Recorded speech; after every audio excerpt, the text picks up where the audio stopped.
We fell and we fell and we fell. Then suddenly, we landed. I opened my eyes, but it was dark. "Toad?" I called out. "Here," said a distant voice behind me. I spun around.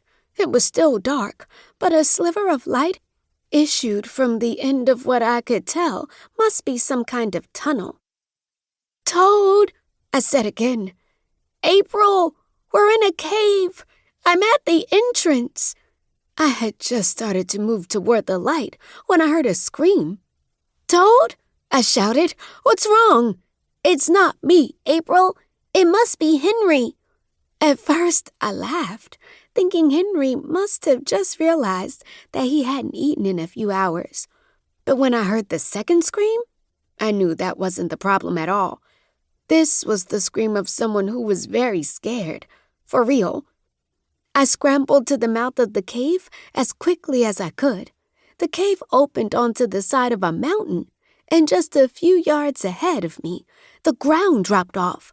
Toad and I were standing just a short way from the edge of the cliff. Henry screamed again. "Help!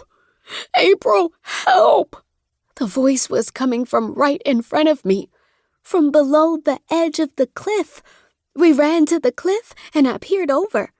Henry was just a few feet below me, clinging to a branch of a tree that had grown out of the side of the cliff. His feet were dangling below him, and the branch was bouncing up and down. "Henry!" I shouted. "I'm here!" When he jerked his head up, the branch bounced up and down even worse. I could tell he wanted to look down, but I snapped my fingers at him. "Henry, don't you dare! Don't you dare look down! Toad and I are going to get you.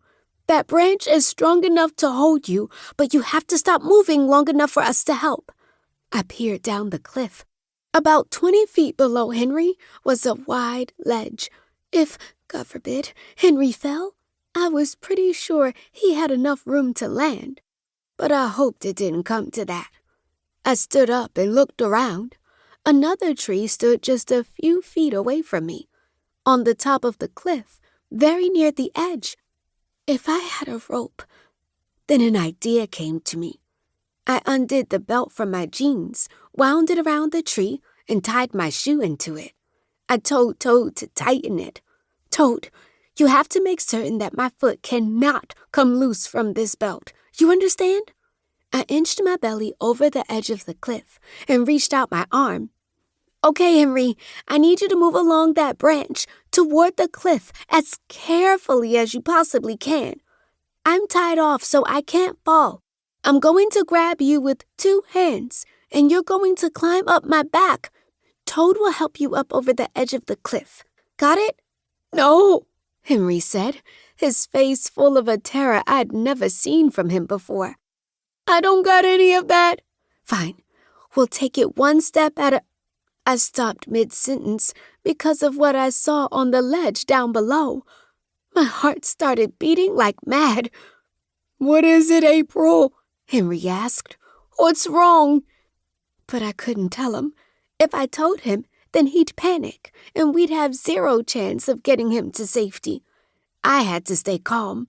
It was Henry's only chance. "Just keep your eyes on me and worry about getting to my hands," I said.